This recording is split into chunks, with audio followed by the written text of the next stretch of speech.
नमस्कार लर्नर्स, मी प्राची दीपक उकाटे घेऊन आली आहे एड्यूएस बाय प्राची हे यूट्यूब चॅनल। सर तुम्ही फर्स्ट टाइम या व्हिडिओवरती किंवा या चॅनलवरती आला असाल तर मी तुम्हाला सांगेन, मी नेहमीच सायन्स कॉन्सेप्ट्स आहे ते इझी लँग्वेजमध्ये समजावून सांगते, ते पण मराठी भाषेमध्ये। सो या व्हिडिओमध्ये आपण बघणार आहोत 10 सायन्स पार्ट 1 मधील first chapter which is gravitation. So gravitation हा जो चॅप्टर आहे त्याचा आपण लास्ट लेक्चर हा असणार आहे। याआधी ऑलरेडी मी 2 व्हिडिओज आहेत या चॅनलवरती ॲड केले आहेत, त्याची लिंक मी डिस्क्रिप्शन आणि आय बटन दोघांमध्ये देते, सो दॅट तुम्ही ते व्हिडिओज आहेत ऑलरेडी जाऊन बघा, सो दॅट हा जो थर्ड व्हिडिओ आहे तुम्हाला 100% कळून घेईल। माझा हा जो प्रयोग आहे सायन्स कॉन्सेप्ट मराठी भाषेमध्ये इझी वेमध्ये शिकवण्याचा, जर तुम्हाला आवडत असेल तर प्लीज चॅनलला सबस्क्राईब करा। तुम्ही चॅनलला सबस्क्राईब केल्यानंतर मला मोटिवेशन मिळतं असेच व्हिडिओ तुमच्यापर्यंत पोहोचवण्यासाठी। या व्हिडिओमध्ये आपण बघणार आहोत 5 टॉपिक्स आहेत लास्ट या चॅप्टरचे, ते बघणार आहोत। सो सर्वात फर्स्ट आहे अर्थ ग्रॅव्हिटेशनल ॲक्सेलरेशन, सेकंड आपण बघणार आहोत मास अँड वेट, थर्ड आपण बघणार आहोत फ्री फॉल, फोर्थ आपण बघणार आहोत ग्रॅव्हिटेशनल पोटेन्शियल एनर्जी आणि फिफ्थ आपण बघणार आहोत एस्केप वेलॉसिटी। सो हे 5 पॉईंट्स नीट समजून घेण्यासाठी व्हिडिओ शेवटपर्यंत बघा। आणि जर तुम्ही आतापर्यंत चॅनलला सबस्क्राईब केलं नसेल तर प्लीज चॅनलला सबस्क्राईब करा। तुम्ही जर चॅनलला सबस्क्राईब केलं तर मला मोटिवेशन मिळतं असेच व्हिडिओ तुमच्यापर्यंत पोहोचवण्यासाठी। हा व्हिडिओ जर तुम्हाला आवडत असेल तर प्लीज व्हिडिओला शेअर करा, लाईक करा इतर विद्यार्थ्यांसोबत, जेणेकरून हा व्हिडिओ त्यांच्यापर्यंत पण पोहोचेल।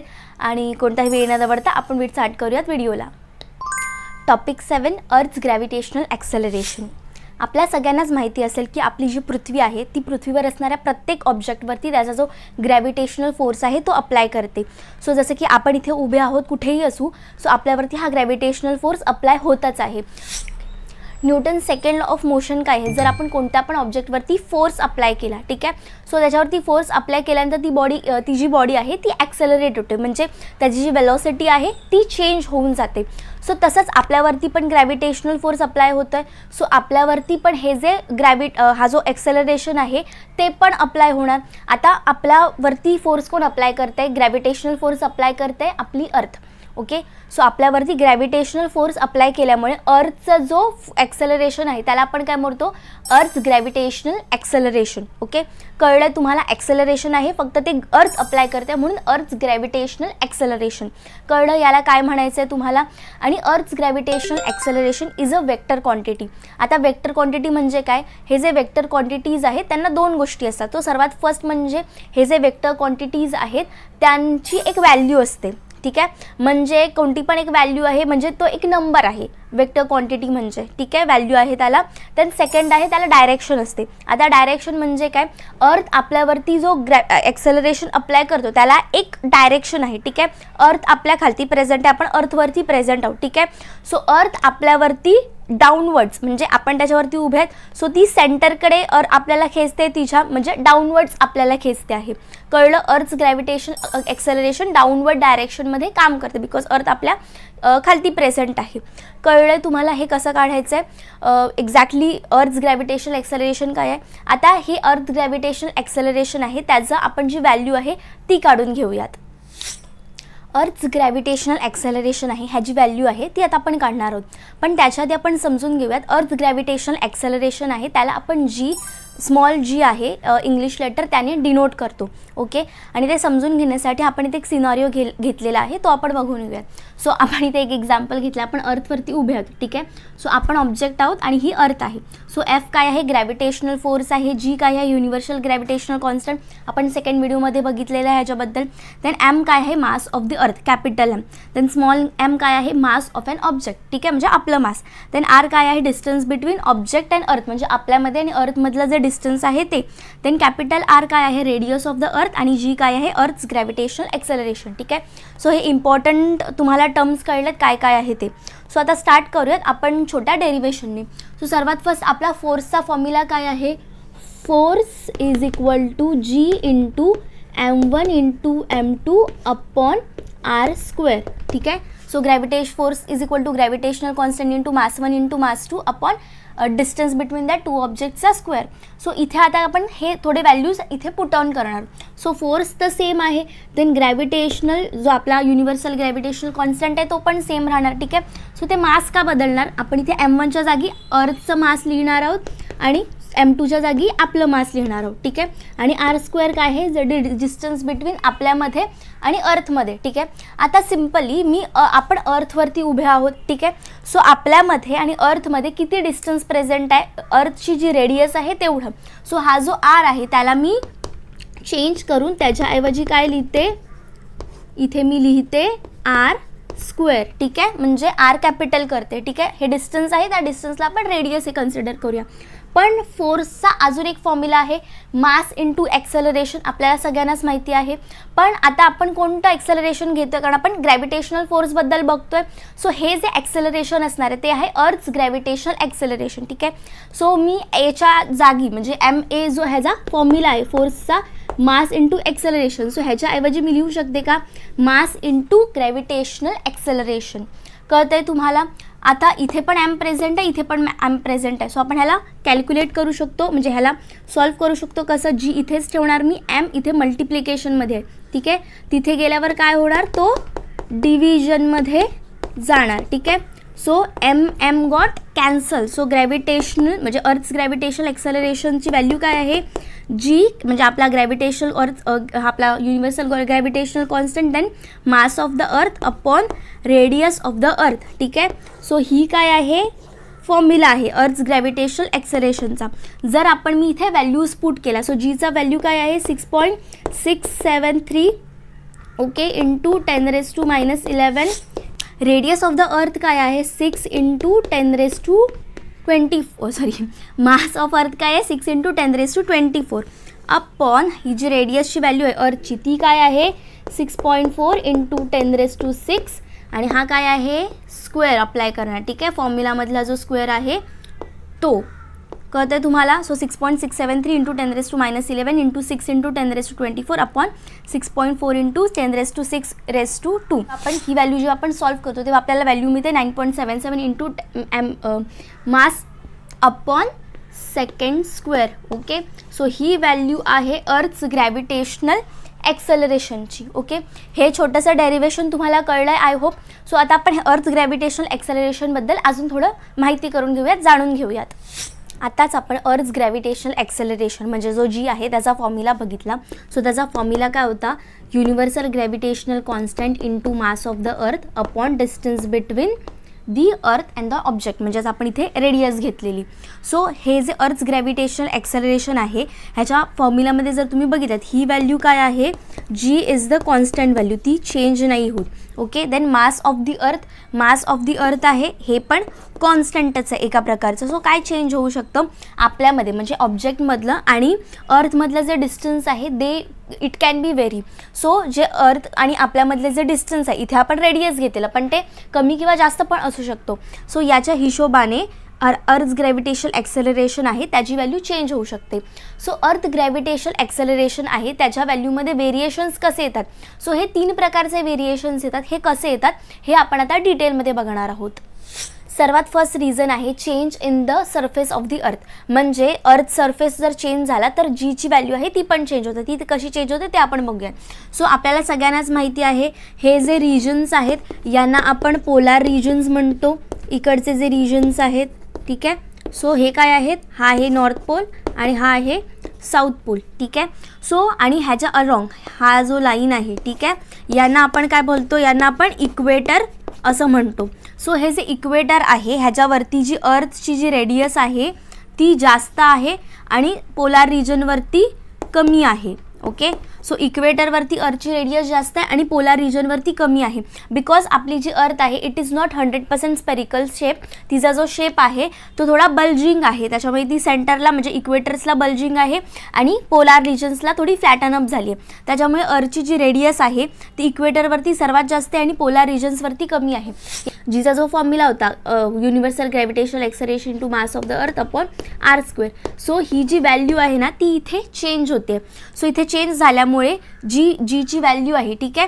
सो पोलार रिजनवरती सर्वात जास्त जीची व्हॅल्यू आहे आणि इक्वेटर रिजनवरती जीची जी व्हॅल्यू आहे ती सर्वात कमी आहे. Because that is inversely proportional. Earth's gravitational acceleration आहे ते रेडियसला इन्व्हर्सली प्रपोर्शन असल्यामुळे पोलार रिजनवरती काय आहे, रेडियस कमी आहे, त्याच्यामुळे जीची व्हॅल्यू जास्त आहे विच इज 9.8 आणि इक्वेटरवरती रेडियस जास्त असल्यामुळे जीची जी व्हॅल्यू आहे ती काय आहे, कमी आहे विच इज ऑलमोस्ट 9.78. सो जास्त डिफरन्स नाही आहे, पण तरी पण हा थोडा डिफरन्स येतो along the surface of the earth. Then second reason काय आहे, चेंज विथ द हाईट. म्हणजे अर्थ आहे, अर्थच्या सरफेसवरती समजा इथे एक सॅटेलाइट आहे, ठीक आहे, एक ऑब्जेक्ट आहे, एक सॅटेलाइट आहे, तो त्याच्या भोवती अराउंड मूव्ह होतोय. ओके, आता अर्थच्या सरफेसपेक्षा जास्त त्याची हाईट आहे अप्रॉक्सिमेटली. सो इथे काय होणार, या फॉर्म्युलामध्ये हा जो आर आहे, ठीक आहे, सो आरची व्हॅल्यू काय होणार आहे, वाढणार आहे. आता आरची व्हॅल्यू वाढली म्हणजेच हे जे डिस्टन्स आहे, ठीक आहे, सो डिस्टन्स काय झालं आहे, वाढलं आहे, त्याच्यामुळे काय होणार, जीची जी व्हॅल्यू आहे ती होणार कमी. कारण जसं जसं आपण अर्थच्या सरफेसपासून दूर जाणार तशीच अर्थ ग्रॅव्हिटेशनल ॲक्सेलरेशन आहे ती व्हॅल्यू कमी होत जाणार. ओके, सो या टेबलमध्ये जो इथे दाखवला आहे याच्यामध्ये तुम्हाला डिफरंट व्हॅल्यूज कळतात. जसं जसं की आपण अर्थच्या सरफेसपासून दूर जातोय तशी तशी ही जी जीची व्हॅल्यू आहे ती कमी होत चाललेली आहे. ओके, सो तुम्हाला हे कळत असेल, आपण जर अर्थ सरफेसवरती असू तर सर्वात जास्त जीची व्हॅल्यू आहे आणि त्याच्यापासून जसं जसं दूर जाणार तशीच अर्थ ग्रॅव्हिटेशनल ॲक्सेलरेशन आहे तो कमी होत जाणार आहे. अर्थ ग्रॅव्हिटेशनल ॲक्सेलरेशन चेंज होण्याचं थर्ड रिझन आहे चेंज विथ द डेप्थ.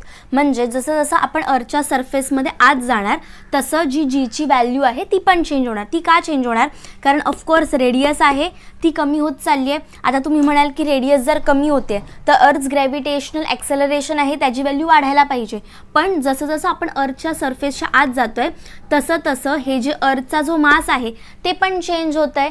ठीक आहे, सो त्याच्यामुळे काय होतं, व्हॅल्यू काय होते, रेडियसची पण कमी होते, मासची पण कमी होते.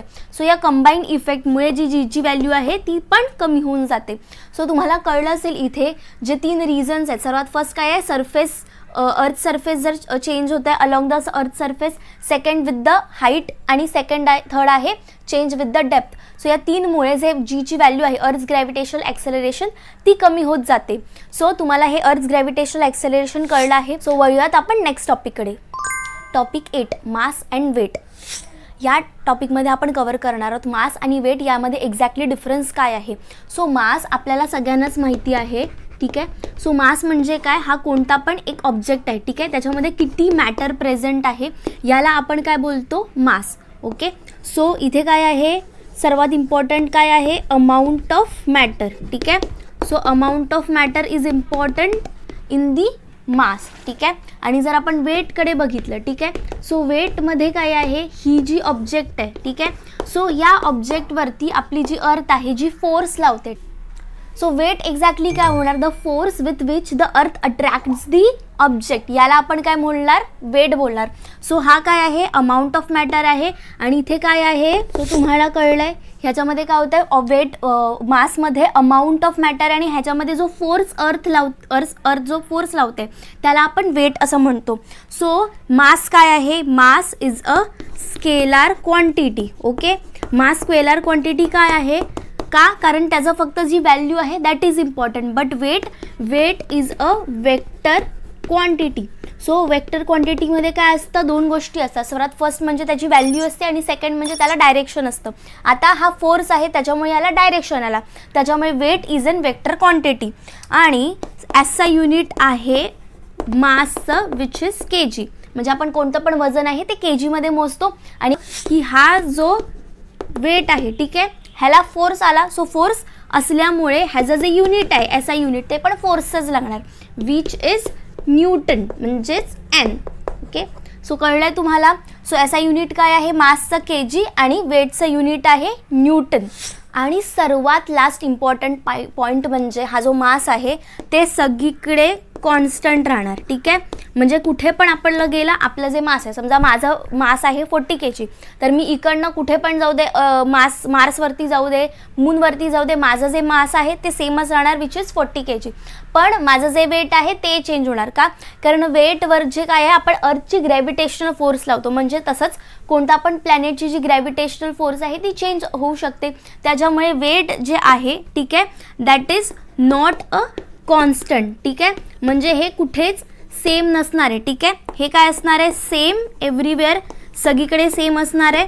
पण जे वेट आहे, ठीक आहे, that is not same everywhere. कळलं तुम्हाला? सो हे जे 4 पॉईंट आहेत हे मास आणि वेटमध्ये डिफरन्स तयार करतात. तुम्हाला कळलं असेल मास आणि वेटमध्ये एक्झॅक्ट आता डिफरन्स काय आहे ते. सो वळूयात आपण नेक्स्ट टॉपिककडे. Topic 9 free fall. आता कोणती पण ऑब्जेक्ट आहे अर्थवरती, त्याच्यावरती अर्थ आहे, ती त्याचा ग्रॅव्हिटेशनल फोर्स आहे तो लावते.